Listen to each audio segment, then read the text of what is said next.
Okay, welcome everyone. This is the Emory in the Wake of Slavery and Dispossession. You are currently in the session. I looked out onto the water and saw hands beckoning me. The wanderer, the weeping time, and the powerful Black hands of unnamed, unpaid, and unappreciated Black women as caretakers of white children.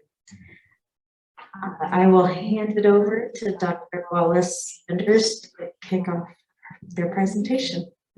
Thank you so much for joining us this evening. It means so much to Kwesi the Graft Hanson and myself that you made the time to come to this panel. It's really important to both of us, and we're grateful that you're there. Of course, we would prefer to be there with you in person, but thank you for being there. So I want to start this presentation just by saying that Kwesi the Graft Hanson was one of my favorite graduate students, and it is an honor to be on a panel with him now, to be presenting with him. The way that we have structured this panel is I will present first, and my presentation is on the powerful Black hands of unnamed, unpaid, and unappreciated Black women as caretakers of white children, and then Kwesi will pick up from the beginning of the title. The photographs that you're about to see are from the Robert Langmuir African-American photograph collection that's held at Rose Library at Emory University. And I want to start with these images because as a scholar, it's really important for me to convey that when you're doing research on something, you go all over the country to do your primary research. And that's what I was doing when I started to do this research on portraits of African-American women posing with white children. And so I had actually just gone to St. Louis, Missouri, to the Nelson Atkins Museum to see 4 portraits that I'd been researching. And when I came back, Emory University had actually purchased this enormous collection collected by Robert Langmuir. And so this is a photograph of me the day the collection came in. That's Robert Langmuir.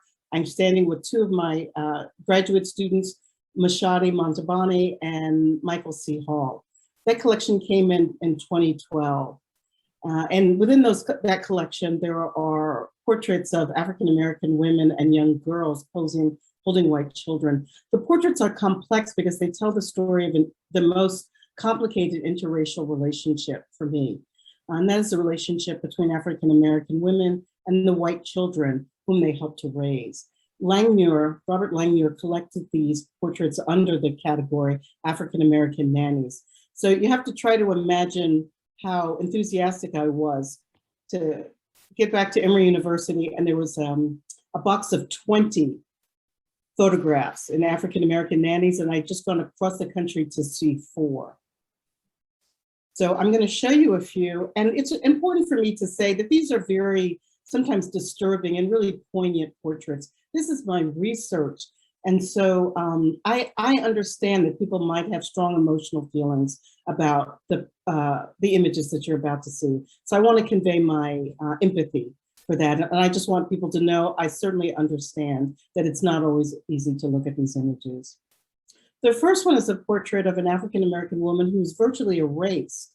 You can see that she's been completely cropped out of this portrait, right? The notation on the back of the photograph was added in pencil by a collector. We don't know who added this notation, but it says 2 Black hands, 1865. And I'd never seen an image like this before. I was shocked that this, that the African-American woman who was serving as the caretaker, she was important enough to be there to hold this child, but not important enough for you to see the rest of her body. And so that's one of the reasons I actually wanted to use this in a title with Kwesi. We had long conversations about all of the meanings of hands and Black hands, and we'll talk more about that throughout the panel. But I wanted to say that I've been doing this research for 8 years, and I'd never seen anything like this. There is also a photograph in this collection that is still in its case. This is a daguerreotype that's still in its case. It's from 1860. And this one is titled One Black Hand. I actually had to put an arrow so that you can see the hand because it's a little difficult to see. So this is a hand-colored daguerreotype. So these are daguerreotypes from the middle of the 19th century, and they're all in black and white, but they were hand-colored or hand-tinted by an artist. So it's important to think about the idea that someone would go to the trouble of to put all of that tinting onto this baby, but crop out the body of the African-American woman who's holding her, this little baby. Okay. One of the things I wanted to share also is you can see the correlation between the two black hands from the Langmuir collection, and actually this image that's at the bottom. This is a photograph that's taken in Brazil between 1900 and 1925, and it was very common for photographers to whiten out the hands of the black women who were taking care of white children and posing for photographs. So you can actually see here, her hands are white, but her arms are brown, right? Can you see these arms here resting on her knees? And this is a very unusual practice, very different than anything done in the United States. But think about what it does to the humanity of someone to whiten out their skin color, even though you have them there holding a baby. This is a photograph from the Langmuir collection. And this is unusual because it's taken outside. So you can see some natural light. Both the woman and the baby are wearing these white clothes. And I draw your attention to the fact that her dark hand stands out so well here because of the light background. This portrait was made in Baltimore, Maryland, and it reminds us that Black women served as domestics and childcare workers all across the country, not just in the South. I highlighted some things here that are important, I think, for me as a scholar to point out, and that is, you might notice that the hair texture in the front and the hair texture in the back are different. She is probably wearing a hair piece that she's pinned in. And that to me is significant because it makes me wonder whether or not she wore that on a regular basis or if she knew that her portrait was going to be made and she wanted to look her best for this particular portrait. I also pointed out the hem of her skirt. I've never seen anything like this. And I wonder if this dress might be handmade. And that's one more reminder of the hands that Kwesi and I are talking about today. This is a portrait. What's written on the back is Elizabeth C. It's Mammy holding Elizabeth C's friend, and Eliz didn't like this. It's interesting that Elizabeth, who's not even in the picture, is named twice, but the African-American woman who is there only gets the name Mammy, right? So when I say unnamed African-American women, often there's no name at all. Sometimes they're called nurse, sometimes they're called caretaker, and often they are known as Mammy. This image is really disturbing because it's a very young Black girl who looks as if she's being charged with caretaking for 3 children, right? You'll notice how small she is. She's wearing an apron that's actually too large for her. It's slipping off of her shoulder. And on the back of the photograph, only the names of the white children are recorded. So we don't have any record of her at all. I put an arrow there. You really have to look carefully, but that is the arm of the mother who's propping up this child who's wearing a necklace.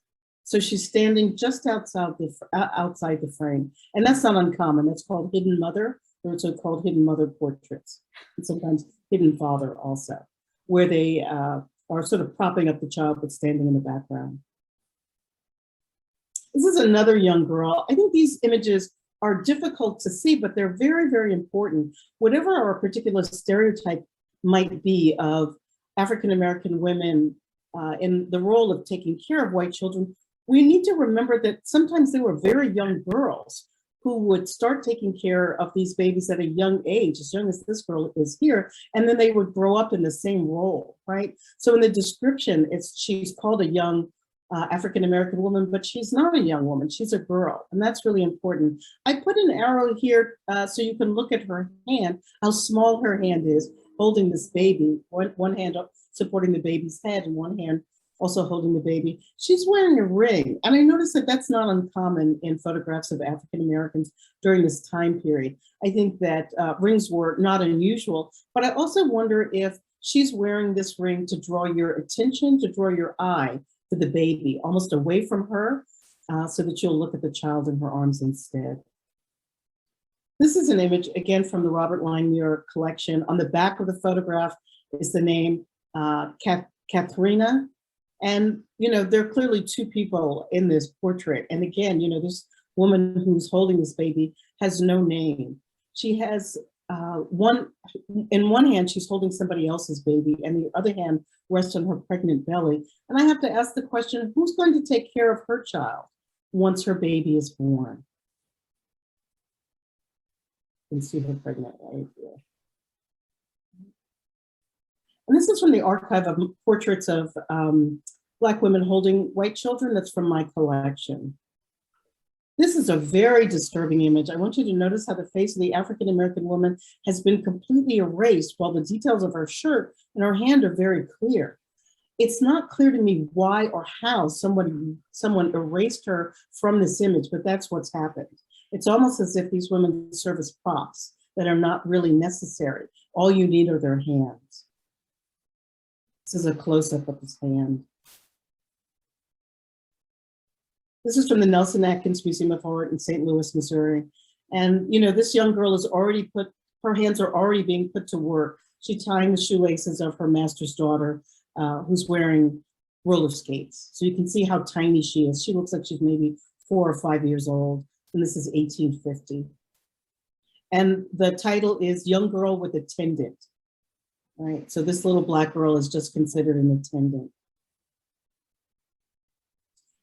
This one is from the J. Paul Getty Museum and was taken about 1850. And the name of the portrait is just Nurse and Young Child. But I want you to notice how much older this girl's hand is compared to her face. You can see her face here, very smooth, but look at her hand here.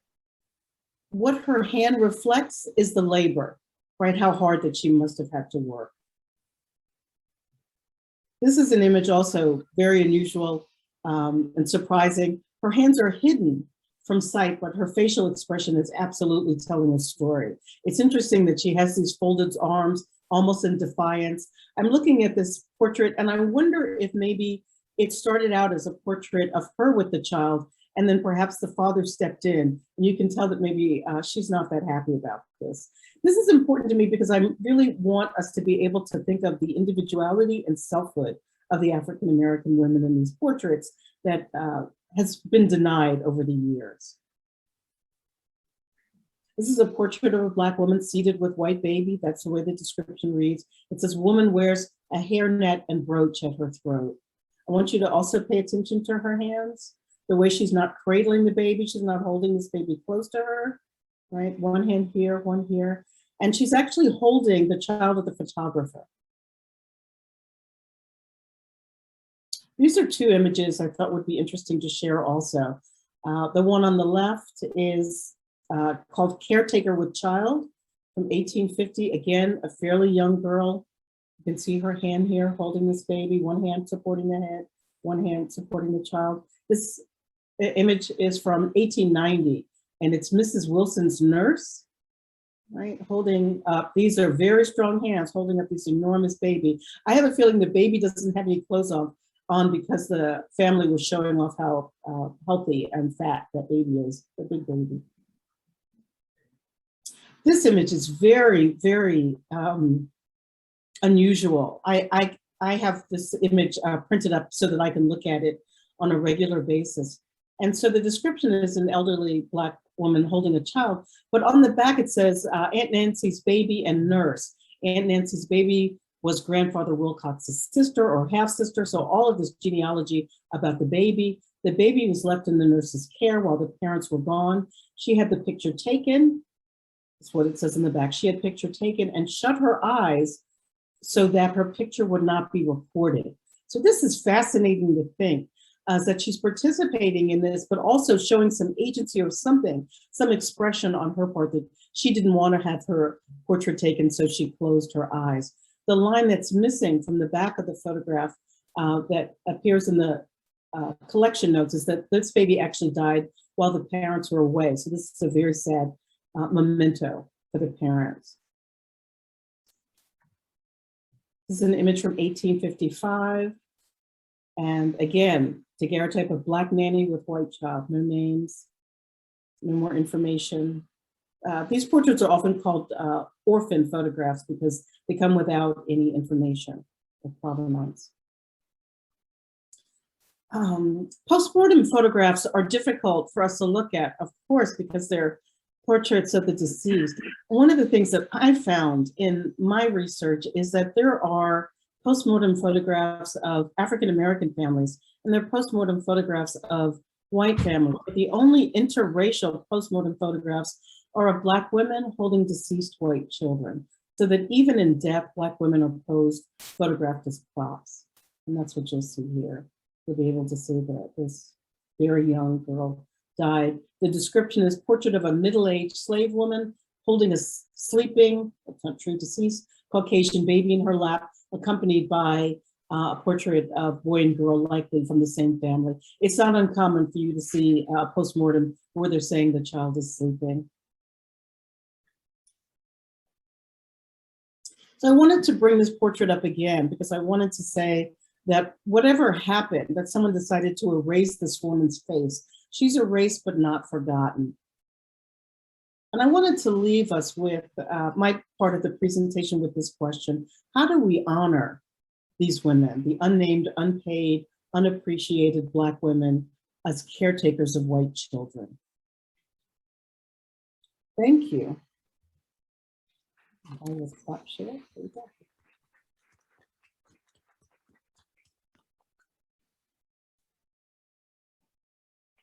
Thank you so very much.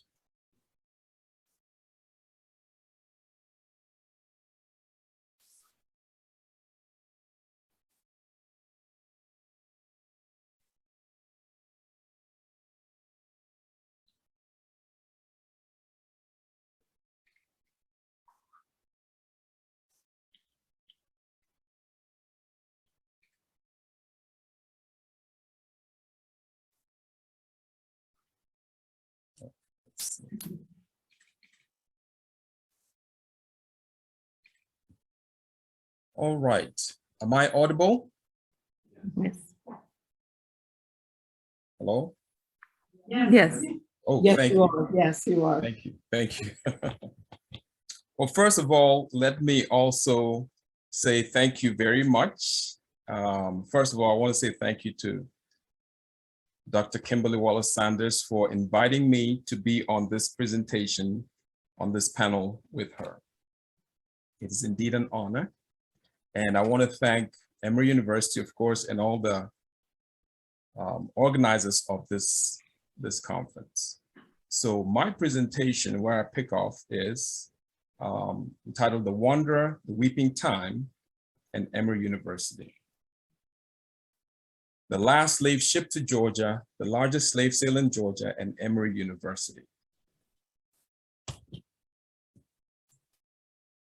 I want to start with an actual event that happened to me, very personal. I came to this country in 1983 from Ghana and went to the University of Georgia for graduate school. My very first spring break, which was spring break 1983, a friend invited me down to Brunswick, Georgia, and St. Simon's Island. So we went down to the coast, and the next day he wanted to visit a girlfriend, his own girlfriend, who was actually a student at UG as well. I knew Carol, and JR and I went to visit Carol on St. Simon's Island. As lovers do, they wanted to walk the beach, and we went to the beach on St. Simon's Island, the Atlantic coast. In a minute, they had disappeared around a bend, and I was on the beach by myself, and I was having, to be honest, a wonderful time. I came in January of '83, it was cold in Athens, and so this is spring, and the flowers are coming out, and this good breeze, and I'm looking out on the ocean, and just having a time all by myself, as they say. There was no one else on the beach because my friends had vanished. There was no one behind me, no one left or right of me. I'm just looking out on the water. And after a while, I had to rub my eyes, literally, because I saw people out in the water that were not there a minute ago. They had hands and arms outstretched to me, beckoning me, calling me as if to come into the water. Needless to say, it was a very sort of surreal, uncomfortable moment, and I turned away. I couldn't look out in the water anymore. I was so spooked. I could not look out of the water. I had to turn away. Of course, when my friends came, I didn't say anything, the sort of thing that you just file away somewhere.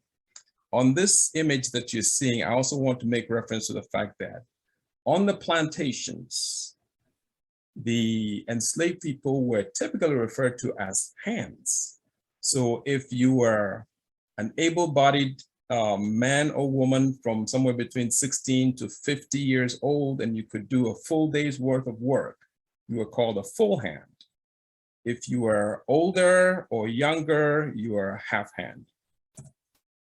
And it reminds me of the conversations that we've already had from Dr. Wallace-Sanders, asking how come the hands seem to be the only things that are acceptable in the images.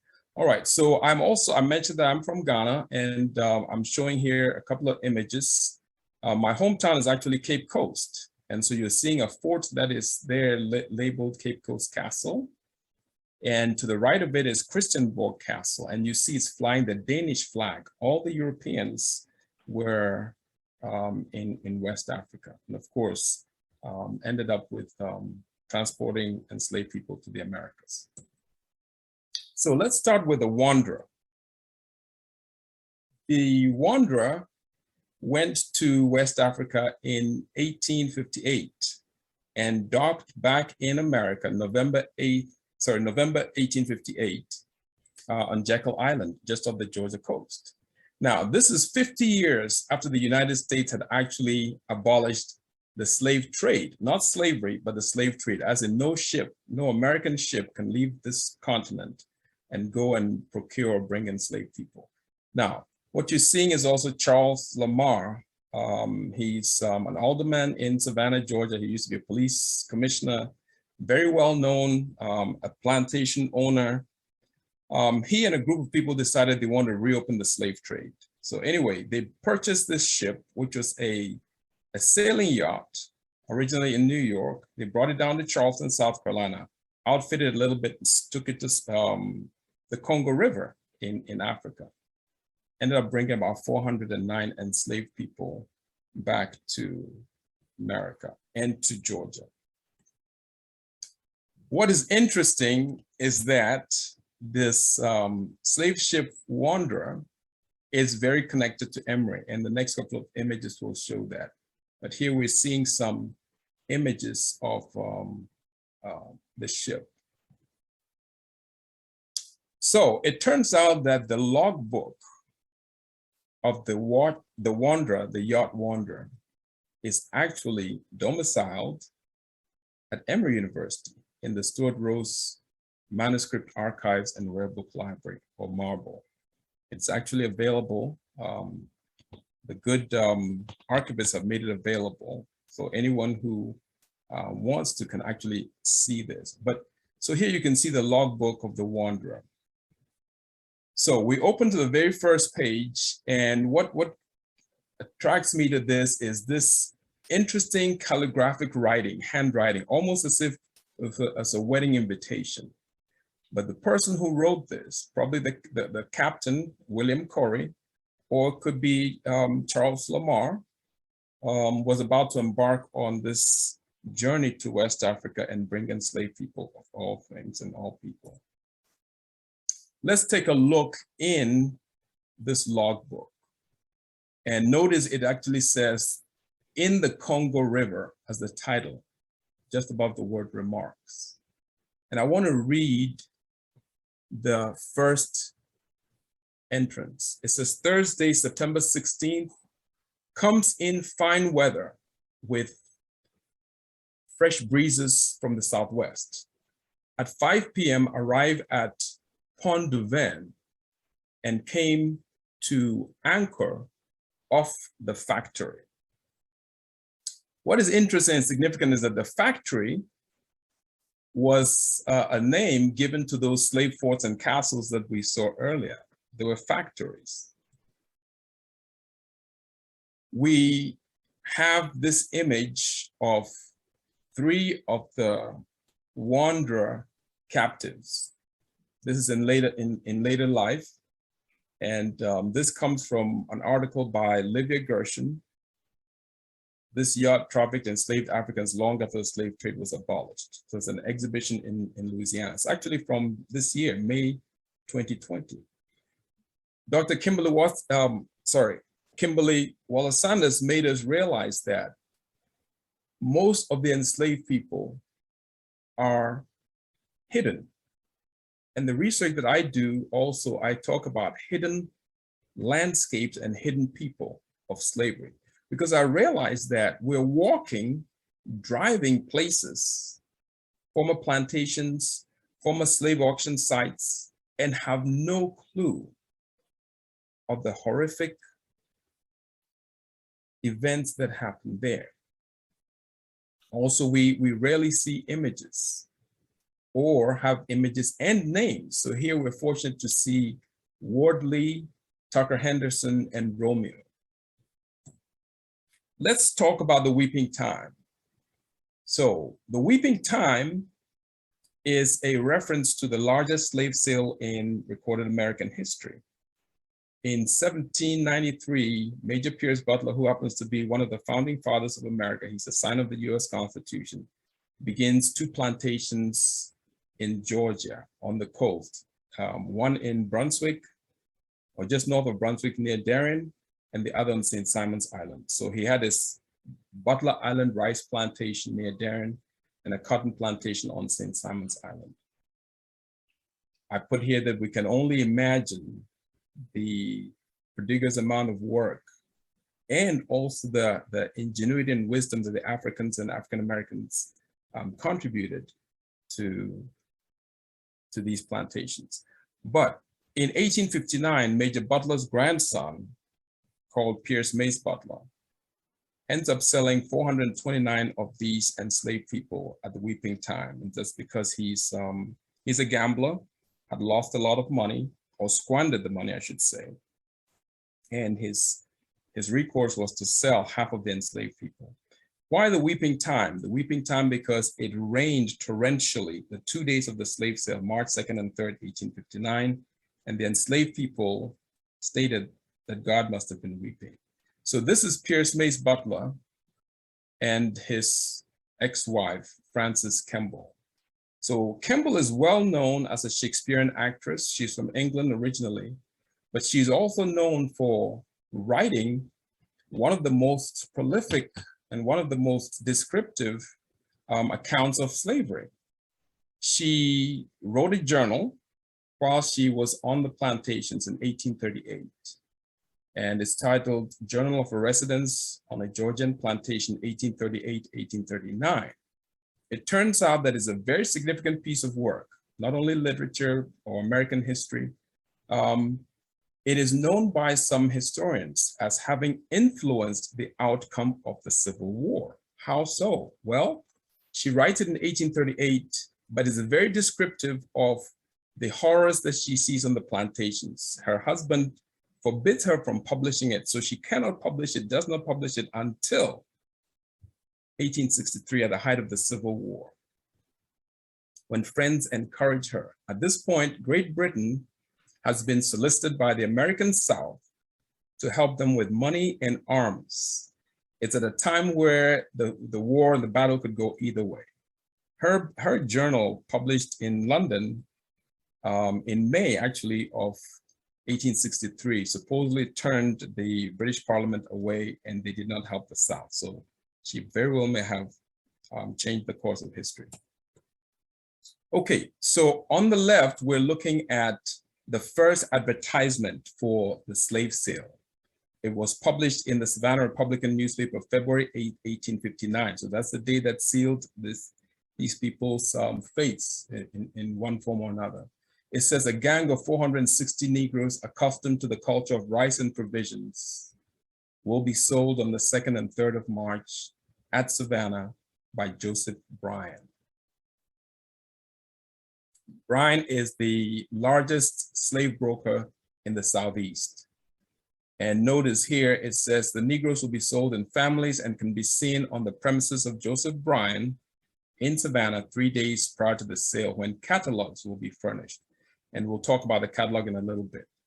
A couple of weeks later, February 26th of that same year, the advertisements were changed to 440 Negroes, and you will find them at the race course. I need to mention that these advertisements were publicized throughout the American South. If you look to the left, you can see it says the Charleston Courier, which is a newspaper still current in Charleston, South Carolina today, Augusta, Georgia, New Orleans, Memphis. So it's publicized throughout the South and showing that people would come from all over. The largest slave sale in Georgia history. It mentions, of course, that it was to satisfy his creditors. This is the front page of the catalog that was produced. Now I want to point attention to number 6 on the list here. So they're in families. You can see Elisha is the husband, 39 years old, described as a prime rice planter and driver. Number 6, Molly, his wife, is 35 years old and is described as a full hand rice. Of course, that meant that she's as fit as could be expected, and they can exact tremendous amount of work out of her. But again, references to the hand. I want to tie Charles Lamar to the weeping time, for indeed he owned the land, the very land where these 429 people were sold. So not only does he own the last slave ship that comes to Georgia, he also owns the lands where 429 people were sold in the largest slave sale. This is a document, an indenture made between his widow, Carolyn Lamar, as the administrator of all his lands and property. And it says, it references Charles A. L. Lamar, late of said county, of course, Chatham County. And she's selling it to the Agricultural Mechanical Association. Charles Lamar had died in 1865, actually ironically, in the last battle of the Civil War in Columbus, Georgia. This image shows, if somewhere in the middle, it talks about Ebenezer Jenks selling the property to Charles Lamar, and it also mentions the racetrack. What does this all have to do with Emory University? The title was The Wanderer, The Weeping Time, and Emory University. We're seeing here the images of Emory College up at the top, and of course, Emory University in Decatur, where some of you are currently sitting. The connection is with an Emory graduate, Lucius Quintus Cincinnatus Lamar. He's born in 1825. He graduates from Emory College in 1845. You can notice that he becomes quite a statesman. He's a judge, he's an attorney, judge, and worked under President Cleveland. In the Schwartz Center on Emory's campus right now in Decatur, I found this exhibit of the exhibition that Lamar and his cohort produced when they were graduating in 1845. It says here, Emory College Senior Exhibition. There was an address by the president. Degrees are conferred.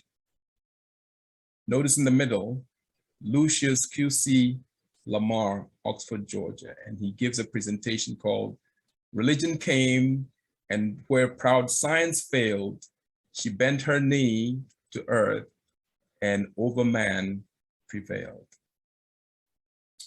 This is my last image, and it shows the connection between Lucius Lamar II and Charles Lamar. So Charles Lamar, who we've been talking about, the owner of the Wanderer, the co-owner of the Wanderer, the slave ship, the last slave ship, also who owned the land where the largest slave sale in American history was held, the Ten Broeck Race Course.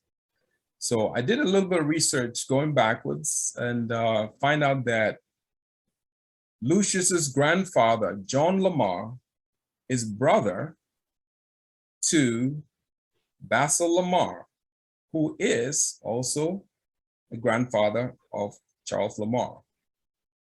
They're descendant of John Lamar II and Mary Elizabeth Bugg. So the two brothers, Basil and Lamar, birthed two cousins, Gazaway Bugg Lamar and Lucius Quintus Lamar I, which makes Lucius Quintus, Emory's graduate, second cousin to Charles Lamar of the Weeping Time and the Wonder. Thank you very much. Thank you, Kwesi. Thank you. So I think we have some time for questions. Yes, you do. I'm happy to read them. I don't see any in the chat or Q&A. Questions they'd like to ask our speakers.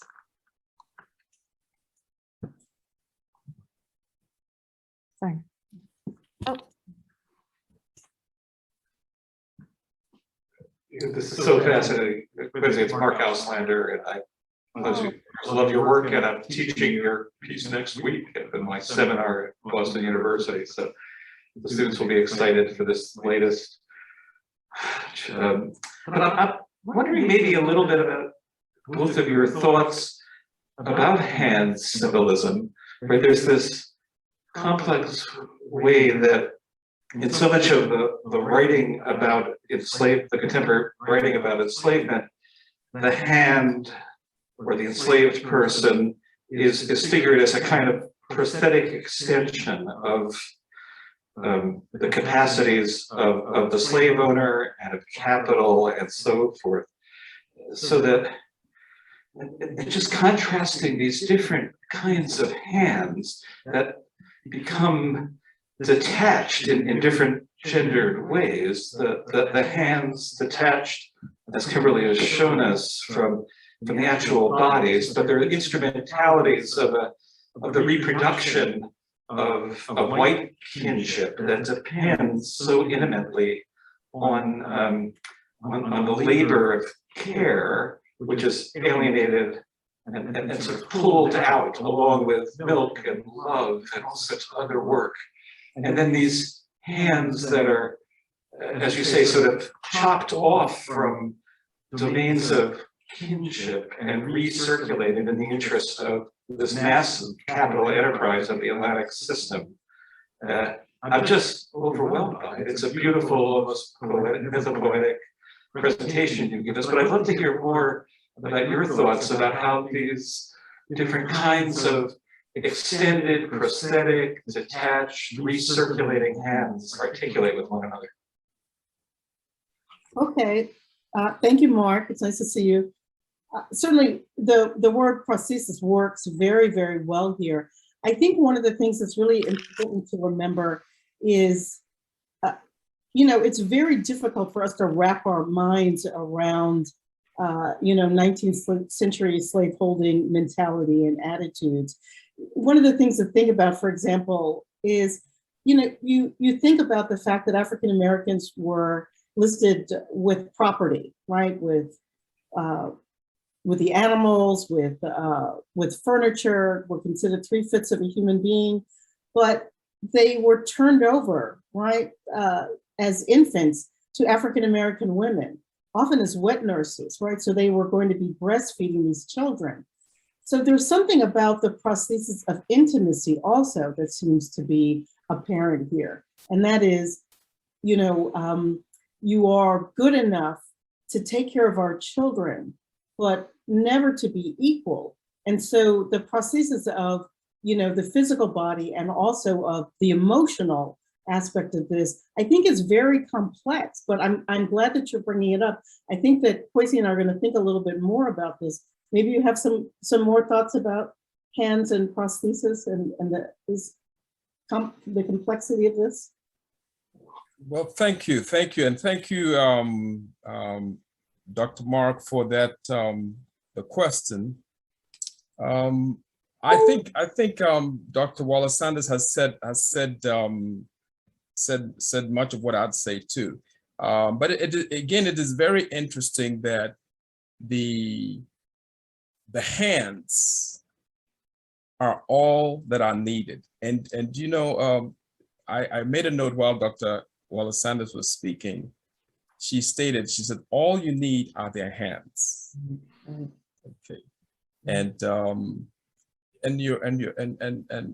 Auslander, as you mentioned, that you bring the word prosthesis out, which is a very interesting dynamic to introduce in here, because again, the prosthesis suggests that we just need you for a time. We just need you, you're a prop. We just need to get over something, as in a prosthetic leg or a hand. And indeed, that is all that they, as far as my research shows, that's how they were thought of. That's why I'm not surprised at all that in the photographs that Dr. Wallace-Sanders shows, everything but the hands are excised. We don't need to see any other part of you. In fact, some of the images showed people who are hidden behind the white babies or children. Thank you. Thank you for your question. Thank you. Thank you. We have a couple of questions in the chat that I'll read for those who can't see. One from Kathy Amos. I'm wondering about the connection with Lamar II, who wrote Men of Mark in Georgia. Okay, and I'll take that because I saw that and I'm intrigued by it. I have to say, unfortunately, I don't know the book Men of Mark in Georgia, and I have not come across the name Lucian Knight until this point. However, I would be willing to bet that Lucian Lamar Knight is very related to the Lamar family. First of all, it's not a very common name, but of course we've got a Lamar County. We've got, in fact, when you drive around, and this is also something that's caught my attention, a lot of land is sold in Georgia, owned by a company, Lamar. It's a real estate or real estate holdings company. I wouldn't be surprised at all because there was a good progression from slave trading to and plantation holding to now just selling tracts of land. But I don't know about Lucien Lamar, and I'll be willing to do some research and see about the connection. So thank you so much, Kathy, for mentioning that. And Kathy has a follow-up, another question. If does anybody here have a question? Take turns. Okay. Our second question, in hidden mothers daguerreotypes, mothers are often covered with cloth.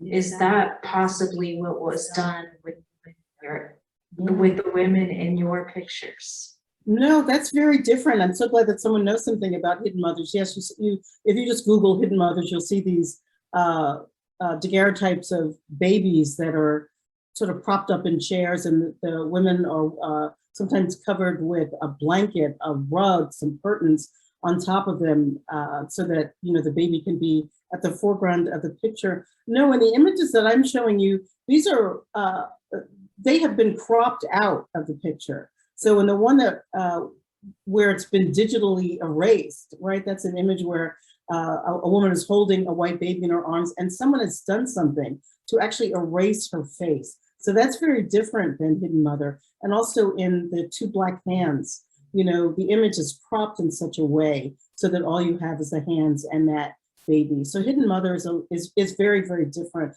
I just learned recently that sometimes those are there are fathers there as well, hidden fathers, but it's a very different photographic technique. And I would say the emphasis for the African Americans is on erasure and not hiding.